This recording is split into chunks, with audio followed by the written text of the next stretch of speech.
નમસ્કાર મિત્રો, અક્ષરજ્યોત ચેનલમાં આપનું સ્વાગત છે। આજના વિડીયોમાં આપણે જોઈશું ધોરણ 10 સામાજિક વિજ્ઞાનનું પ્રકરણ 18 ભાવ વધારો અને ગ્રાહક જાગૃતિ। તો ચાલો શરૂ કરીએ। ભારતની અનેક સમસ્યાઓ પૈકીની એક મુખ્ય સમસ્યા કઈ છે? ભાવ વધારો। ભારતીય આયોજનનો હેતુ શું છે? ભાવ સ્થિરતા સાથે ઝડપી આર્થિક વિકાસ સાધવાનો છે। ખાલી જગ્યા વધારો એ ચીજવસ્તુઓ તેમજ સેવાઓની માંગ અને પુરવઠામાં અસંતુલન સર્જે છે। વસ્તી। આર્થિક વિકાસની પૂર્વ શરત કઈ છે? સાધારણ અને સ્થિર ભાવ વધારો। ભારતીય આયોજનનો હેતુ શાની સાથે ઝડપી આર્થિક વિકાસ સાધવાનો છે? ભાવ સ્થિરતા। હાલમાં ભારતમાં વસ્તી વૃદ્ધિનો દર કેટલો છે? 1.9%। પોતાની પાસેની વેચવા યોગ્ય ચીજવસ્તુઓ બજારમાં વેચવા માટે લાવવી નહીં, એને ખાલી જગ્યા કહે છે। સંગ્રહખોરી। સરકારે કયા પુરવઠામાં કરેલો વધારો ભાવ વૃદ્ધિનું કારણ બને છે? નાણાં। ભવિષ્યમાં ભાવ વધારો થવાનો છે એવી આગાહીથી લોકો શું કરે છે? સંગ્રહખોરી। સ્થિરતા સાથે ભાવ વૃદ્ધિ શેના વિકાસ માટે આવશ્યક છે? આર્થિક।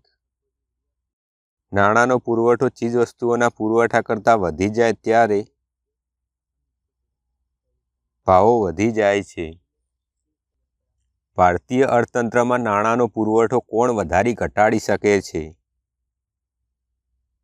મધ્યસ્થ બેંક। સરકાર દ્વારા કઈ પેદાશોના ભાવો નિર્ધારિત થાય છે? Petrol diesel. ભારતની મધ્યસ્થ બેંક કઈ છે? Reserve bank of India. ધિરાણ નીતિનું નિયમન કોણ કરે છે? મધ્યસ્થ બેંક। મધ્યસ્થ બેંક કઈ નીતિનું નિયંત્રણ કરે છે? ધિરાણ નીતિનું। મધ્યસ્થ બેંક દ્વારા વ્યાજ દર વધારવામાં આવે તો કોના પર વિપરીત અસર પડે છે? મૂડીરોકાણ। હિસાબી ચોપડે નહીં નોંધાયેલી બિન હિસાબી આવકને શું કહે છે? કાળું નાણું।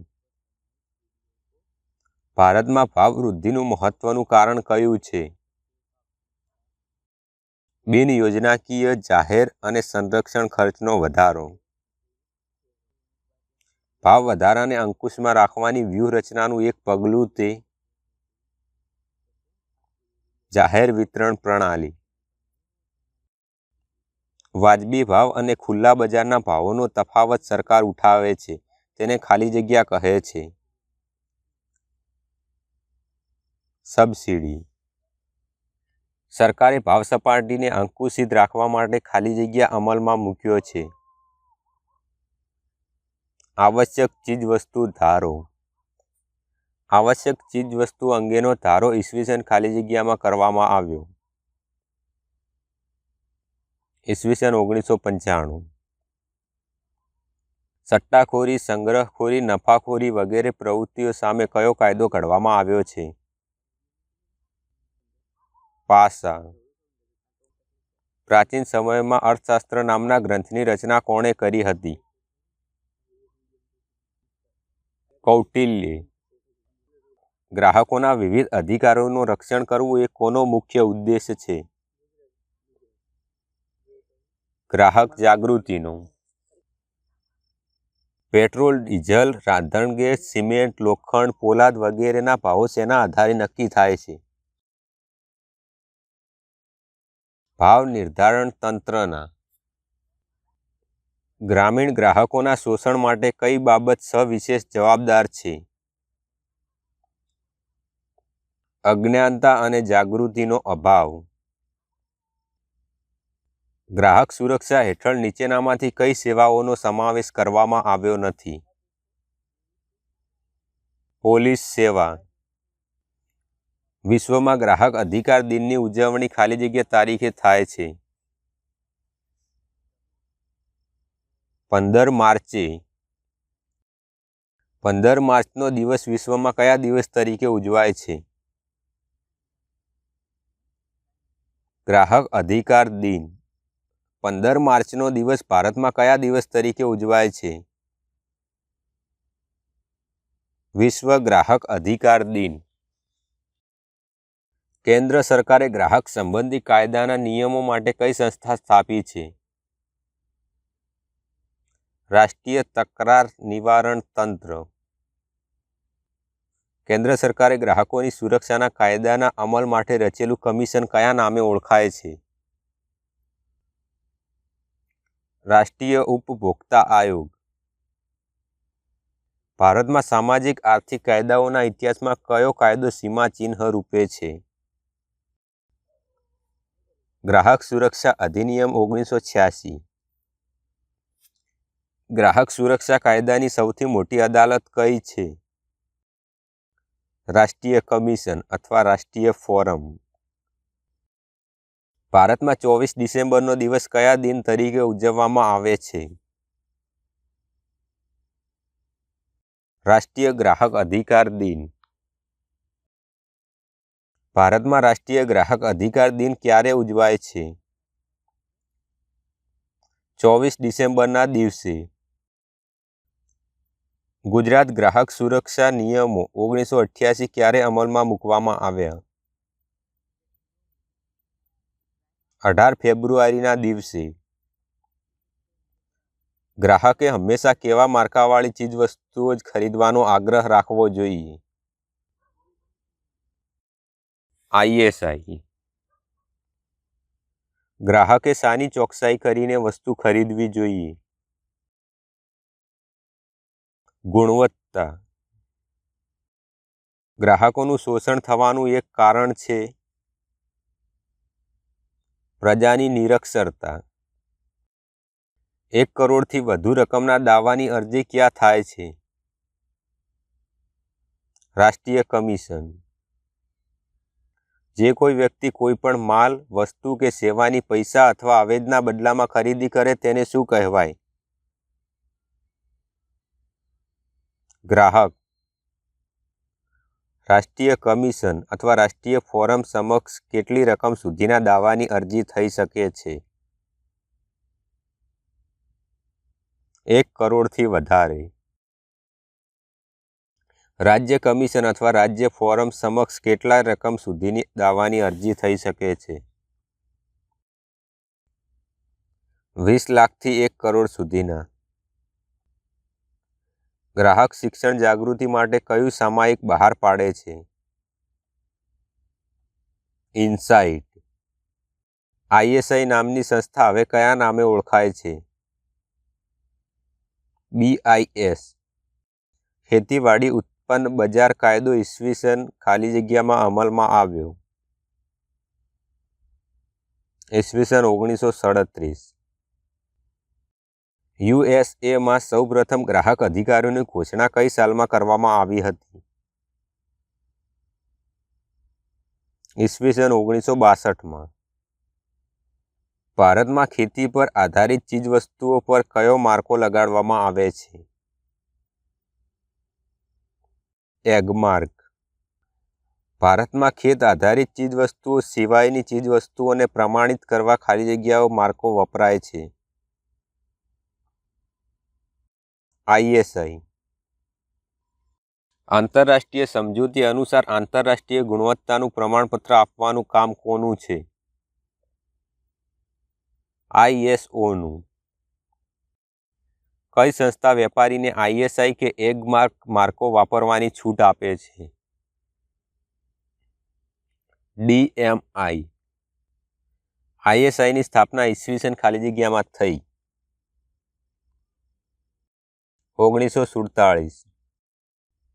ગ્રાહક સુરક્ષા અધિનિયમ કાયદો સરકારે ક્યારે અમલમાં મૂક્યો છે? ઈસવીસન 1986માં. ગ્રાહક અધિકારોની પ્રથમ ઘોષણા કયા દેશમાં કરવામાં આવી? યુએસએમાં. આઈએસઓ નામની આંતરરાષ્ટ્રીય સંસ્થા ક્યાં આવેલી છે? જીનીવા, સ્વિટ્ઝરલેન્ડમાં. આઈએસઓ નામની આંતરરાષ્ટ્રીય સંસ્થાની સ્થાપના કઈ સાલમાં થઈ હતી? ઈસવીસન 1947માં. આંતરરાષ્ટ્રીય ખાદ્ય પદાર્થોને કઈ સંસ્થા પ્રમાણિત કરે છે? CAC. ખાદ્ય પદાર્થોની ગુણવત્તાનું નિયમન કરતી સ્વૈચ્છિક સંસ્થા કઈ છે? BIS. કોડેક્સ એલિમેન્ટેરિયસ કમિશન CACની સ્થાપના કઈ સાલમાં થઈ હતી?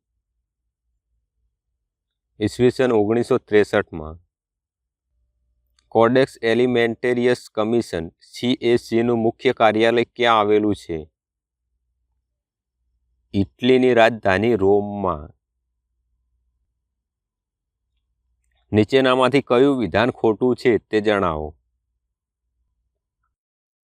ભાવ સપાટીમાં પૂરતો પુરવઠો એ આર્થિક વિકાસની પૂર્વ શરત છે.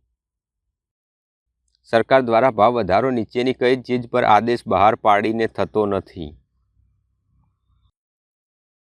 શાકભાજી.